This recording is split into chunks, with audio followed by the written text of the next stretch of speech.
Assalamualaikum warahmatullahi wabarakatuh. Saya Asti Elisha Putri dengan NIM 214031170 selaku moderator dari kelompok 2 akan mempresentasikan tentang pokok-pokok kaidah asasiyah ke-1 yang beranggotakan 1. Jessica Trianik dengan NIM 214031167, 2. Chairil Chandra dengan NIM 214031168, 3. Muhammad Gilang Ramadan Khairul Putra dengan NIM 214031169, 4. Asti Elisha Putri dengan NIM 214031170. A. Pengertian qawaid fiqhiyah. Qawaid fiqhiyah adalah kaidah-kaidah yang bersifat umum, meliputi sejumlah masalah fikih, dan melaluinya bisa diketahui sejumlah masalah yang ada dalam cakupannya.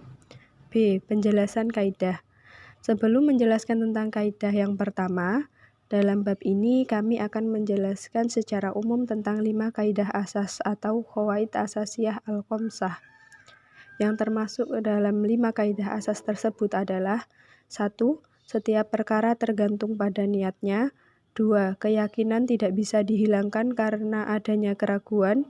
3. Kesulitan mendatangkan kemudahan. 4. Kemudorotan harus dihilangkan. 5. Adat dipertimbangkan di dalam menetapkan hukum. C. Kaidah pertama, setiap perkara tergantung pada niatnya. 1. Dasar kaidah dari Al-Quran. Yang pertama, surah Al-Bayyinah ayat 5 yang berbunyi A'udzu billahi minasyaitonir rajim. Bismillahirrahmanirrahim. Wa ma umiru illa liya'budullaha mukhlishina lahuddin hunafa'a wa yuqimus sholata wa yu'tuz zakata wa dzalika dinul qayyimah, yang artinya padahal mereka tidak disuruh kecuali supaya menyembah Allah dengan memurnikan ketaatan kepadanya dalam menjalankan agama dengan lurus, dan supaya mereka mendirikan sholat dan menunaikan zakat, dan yang demikian itulah agama yang lurus. Selain itu, masih ada beberapa ayat yang menjadi dasar kaidah pertama ini, seperti surah Al-Baqarah ayat 225 dan 265, surah An-Nisa ayat 100 dan 114, serta surah Al-Ahzab ayat 5. Yang 2. Dasar kaidah dari hadis Rasulullah SAW. Yang pertama, hadis riwayat Muslim dari Umar bin Khattab radhiyallahu an, Rasulullah bersabda, Innamal a'malu binniyat wa innamal likulli imri'in ma nawa. Faman kanat hijratuhu ilallahi wa rasulihi fahijratuhu ilallahi wa rasulih. Wa man kanat hijratuhu lidunya yusibuha aw amraati yankihuha fahijratuhu ila ma hajara ilaih. Artinya, bahwasanya setiap perbuatan atau amal tergantung kepada niatnya. Setiap orang mendapatkan apa yang diniatkannya. Siapa yang berhijrah karena Allah dan Rasul-Nya, maka hijrahnya tersebut karena Allah dan Rasul-Nya. Siapa yang berhijrah karena ingin memperoleh harta dunia atau karena perempuan yang akan dinikahinya, maka hijrahnya tersebut karena hal tersebut. Selain hadis itu, masih ada beberapa hadis lainnya. Ayat-ayat Al-Quran di atas adalah sebagai dasar dibentuknya kaidah telah diperkuat oleh hadis-hadis Rasulullah SAW, yaitu bahwa tujuan atau niat dari amal perbuatan harus dikerjakan dengan ikhlas karena Allah.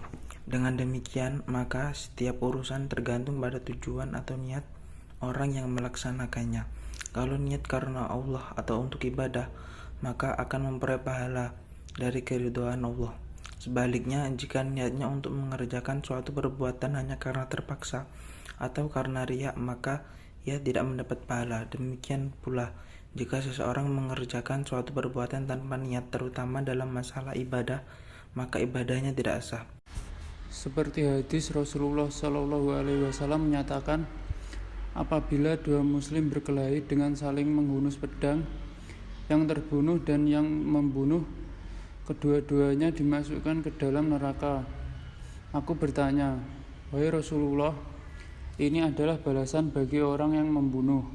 Masuk neraka adalah patut. Tetapi bagaimana dengan keadaan orang yang dibunuh? Rasulullah menjawab, karena ia juga berniat untuk membunuh lawannya. Dalam kasus seperti pembunuhan di atas, para hakim perlu menentukan hukumnya berdasarkan qarinah atau petunjuk untuk menentukan sengaja atau tidak sengaja, yaitu bukti-bukti yang tampak melanjutkan tindakan si pembunuh sebagai refleksi daripada apa yang diniatkannya di dalam hati. Sama ada pembunuhan tersebut dilakukan secara sengaja, menyerupai sengaja ataupun tidak sengaja. Aspek pembuktian ini membuktikan suatu indikator yang sangat penting dalam bidang kehakiman, lebih khusus dalam kasus pelaksanaan hukum hudud, qisas, dan takzir. Selaras dengan ajaran Islam yang sangat menekankan aspek ini dalam menetapkan suatu hukum kepada seseorang yang dituduh di pengadilan. Niat itu diperlukan karena untuk membedakan amalan yang bernilai ibadah dengan yang hanya bersifat adat atau kebiasaan, seperti halnya makan, minum, tidur, dan lain-lain. Hal itu merupakan suatu keniscayaan bagi kita sebagai manusia. Disadari atau tidak, kita butuh keberadaannya karena hal yang seperti itu termasuk kategori kebutuhan primer. Akan tetapi, jika dalam aktualisasinya kita iringi dengan niat untuk mempertegar tubuh sehingga lebih konsentrasi dalam berinteraksi dengan Tuhan, maka di samping kita bisa memenuhi kebutuhan, juga akan bernilai ibadah di sisi Allah. D. Sebagai syarat diterimanya perbuatan ibadah, ada 3 syarat yang harus dipenuhi, yaitu: pertama, niat yang ikhlas. Kedua, perbuatan atau pekerjaan tersebut harus sesuai dengan yang disyariatkan oleh Allah SWT dan dicontohkan oleh Rasul-Nya. Ketiga, mengistishabkan niat sampai akhir pekerjaan ibadah, yang artinya bahwa niat itu tidak berubah dalam pelaksanaan ibadah. Dari kaidah di atas, ada beberapa bagian atau cabang kaidah yang harus diperhatikan, antara lain: 1. Tidak ada pahala kecuali dengan niat. Maksudnya, selama perbuatan itu tidak dianggap buruk, jika tidak dengan niat, maka amal itu tidak akan memperoleh pahala. 2. Suatu amal yang tidak disyaratkan untuk dijelaskan, baik secara global atau terperinci, bila dipastikan dan ternyata salah, maka kesalahannya tidak membahayakan. 3. Suatu amal yang disyaratkan penjelasannya, maka kesalahannya membatalkan puasa tersebut. 4. Suatu amal yang harus dijelaskan secara global dan tidak disyaratkan secara terperinci, karena apabila disebutkan secara terperinci dan ternyata salah, maka kesalahannya membahayakan. Dan yang terakhir, maksud dari suatu lafaz atau ucapan yang artinya adalah menurut niat orang yang mengucapkannya. Dan yang terakhir adalah penerapan kaidah dalam bidang muamalah. Contohnya seperti: 1. Apabila seseorang membeli anggur dengan tujuan memakan atau menjual, maka hukumnya boleh. Akan tetapi, jika ia membeli dengan tujuan menjadikan khamar atau menjual pada orang yang akan menjadikannya sebagai khamar, maka hukumnya haram. 2. Apabila seseorang menemukan di jalan sebuah dompet yang berisi sejumlah uang, lalu mengambilnya dengan niat mengembalikan kepada pemiliknya, maka hal itu tidak mengganti jika dompet itu hilang tanpa sengaja. Akan tetapi, jika ia mengambilnya dengan niat untuk memilikinya, maka ia dihukumkan dengan ghasib, orang yang merampas harta. Jika dompet itu hilang, maka ia harus menggantikannya secara mutlak. Dan yang terakhir, Apabila seseorang menabung di bank konvensional dengan tujuan untuk mengamankan uangnya karena belum ada bank syariah di daerahnya, maka ia dibolehkan karena dengan keadaan darurat. Akan tetapi, jika ia menyimpan uang di bank konvensional itu dengan tujuan memperoleh bunga dari bank itu, maka hukumnya akan haram. Sekian dari kelompok kami. Mohon maaf bila ada kesalahan kata. Wassalamualaikum warahmatullahi wabarakatuh.